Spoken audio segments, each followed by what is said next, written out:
இயேசுவில் எனக்கு பிரியமான சகோதர சகோதரிகளே, இன்று ஆண்டின் பொதுக்காலத்தின் 17ஆம் வாரம் வியாழக்கிழமையில் நாம் இருக்கின்றோம்.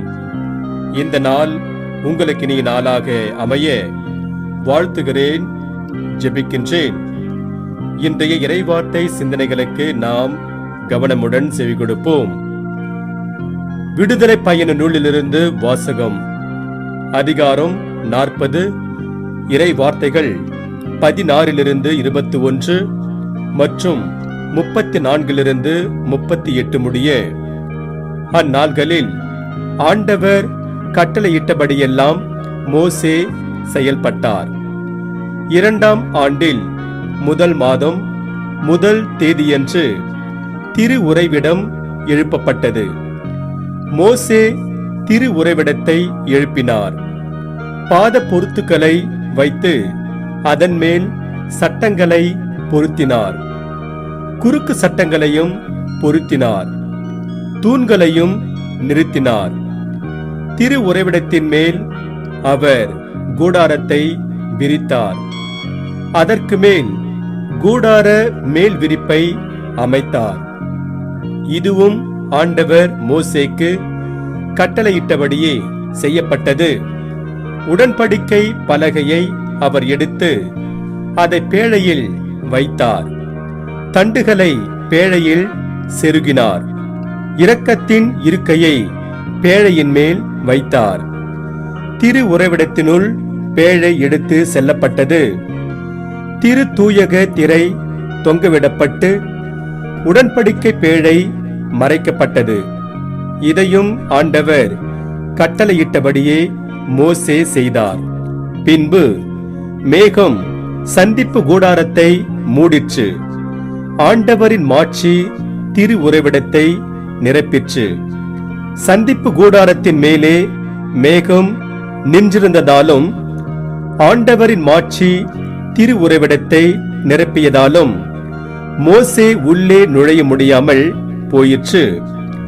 இஸ்ரவேல் மக்கள் தங்கள் பயணத்தின் ஒவ்வொரு கட்டத்திலும் மேகம் திரு உறைவிடத்தை விட்டு எழும்பும் போதெல்லாம் புறப்பட்டு செல்வார்கள்.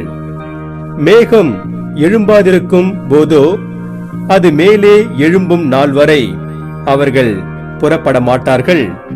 ஏனெனில் பயணத்தின் ஒவ்வொரு கட்டத்திலும் திரு உறைவிடத்தின் மேல் பகலில் ஆண்டவரின் மேகம் இருப்பதையும் இரவிலோ அதில் நெருப்பு இருப்பதையும் இஸ்ரவேல் வீட்டார் காண்பார்கள். ஆண்டவரின் அருள்வாக்கு. இறைவனுக்கு நன்றி. பதிலுரை பாடல். திருப்பாடல் அதிகாரம் 87. பல்லவி. ஆண்டவரே, உம் உறைவிடம் எத்துணை அருமையானது. என் ஆன்மா ஆண்டவரின் கோவில் முற்றங்களுக்காக ஏங்கி தவிக்கின்றது. என் உள்ளமும் உடலும் என்றுமுள்ள இறைவனை மகிழ்ச்சியுடன் பாடுகின்றது. பல்லவி. ஆண்டவரே, உம் உறைவிடம் எத்துணை அருமையானது. படைகளின் ஆண்டவரே, என் அரசே, என் கடவுளே, உமது பீடங்களில் அடைக்கலான் குருவிக்கு வீடு கிடைத்துள்ளது. தங்கள் குஞ்சுகளை வைத்திருப்பதற்கு சிட்டுக்குருவிகளுக்கு கூடும் கிடைத்துள்ளது. பல்லவி. ஆண்டவரே, உம் உறைவிடம் எத்துணை அருமையானது. உமது இல்லத்தில் தங்கியிருப்போர் நற்பேறு பெற்றோர்.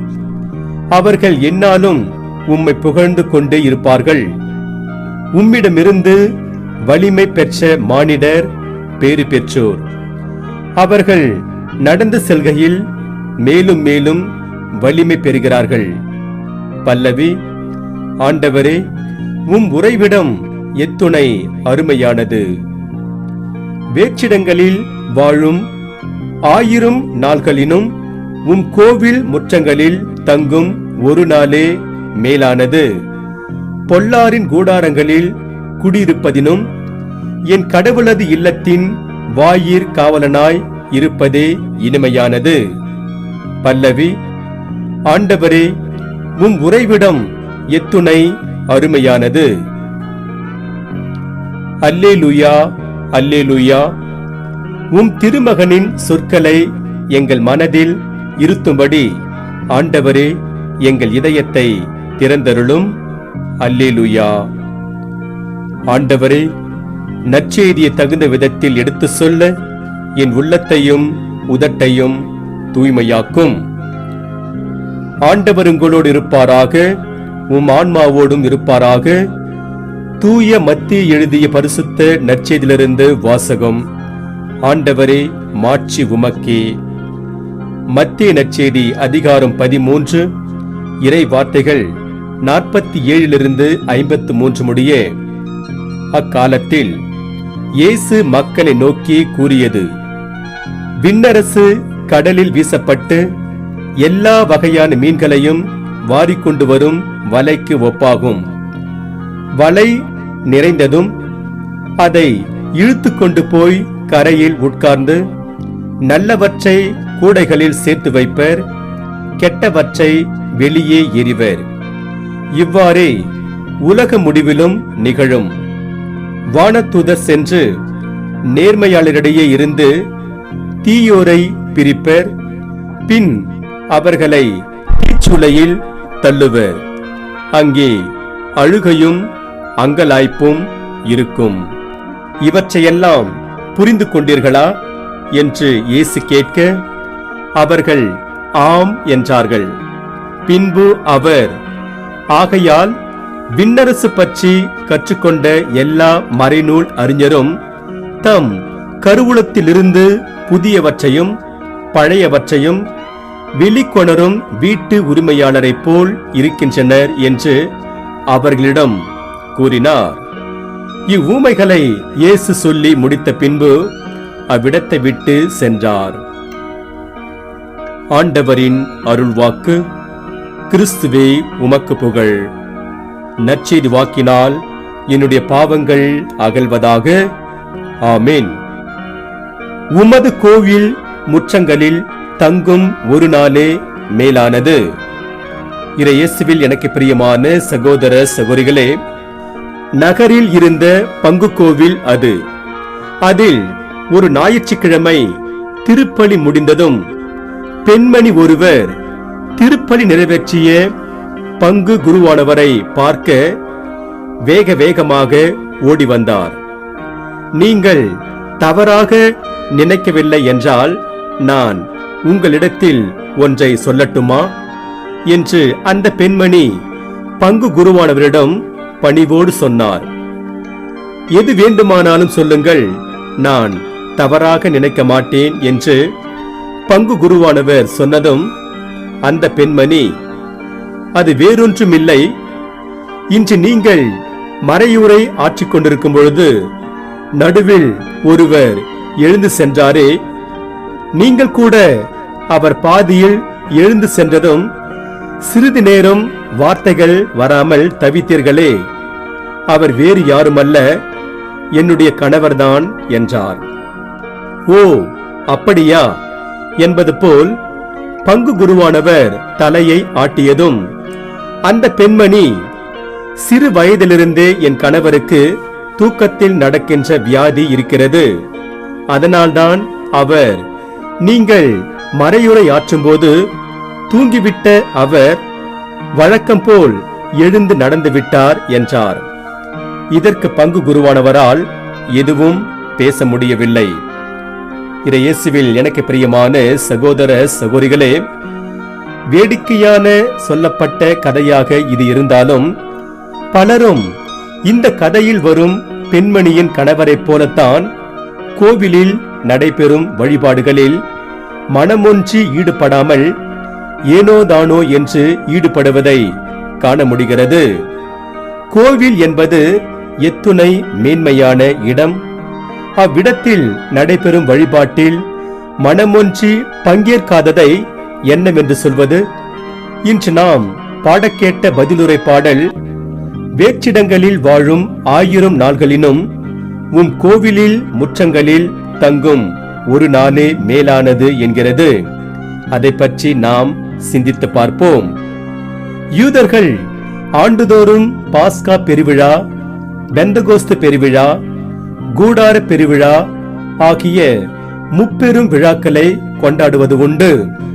இந்த முப்பெரும் விழாக்களுக்கு 18 வயது நிரம்பிய ஒவ்வொரு ஆண்மகனும் வர வேண்டும் என்று விடுதலை பயண புத்தகத்தில் 23ஆம் அதிகாரம் 17வது வசனத்திலும் மற்றும் 34வது அதிகாரம் 23ஆம் வசனத்தில் பார்க்கிறோம்.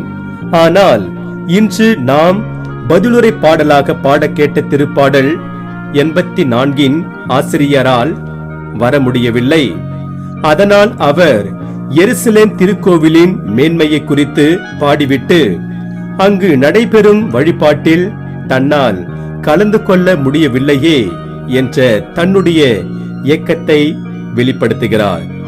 இத்திருப்பாடலை பாடியவர் கோராக்கியர்களில் ஒருவர்.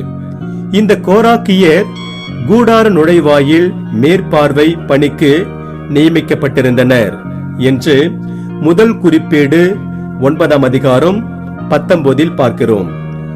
கூடார நுழைவாயில் மேற்பார்வைக்கு பணிக்கு தான் நியமிக்கப்பட்டிருந்தாலும் தன்னால் எருசலேம் திருக்கோவிலுக்கு போக முடியவில்லையே, அங்கு நடைபெறும் வழிபாடுகளில் தன்னால் கலந்து கொள்ள முடியவில்லையே என்ற ஏக்கத்தை வெளிப்படுத்துகின்றார் இவர். கடவுள் உறைந்திருக்கும் திருக்கோவிலுக்கு செல்வது மிகவும் இன்றியமையாதது. அதை விடவும் அங்கு உறைந்திருக்கும் ஆண்டவரின் வழிகளில் நடப்பது அதை விடவும் இன்றியமையாதது. நாம் ஆண்டவரின் இல்லத்திற்கு செல்வதோடு அல்லாமல் அவர் வழியில் நடக்க முயற்சி செய்வோம். இறைவன் இன்று நமக்கு அனைவரையும் நிறைவாக ஆசீர்வதிப்பாராக. ஆண்டவரின் இல்லத்தில் நடப்பட்டோர் நம் கடவுளின் கோவில் முற்றங்களில் செழித்தோங்குவர் என்று திருப்பாடல் 92:13 பார்க்கிறோம்.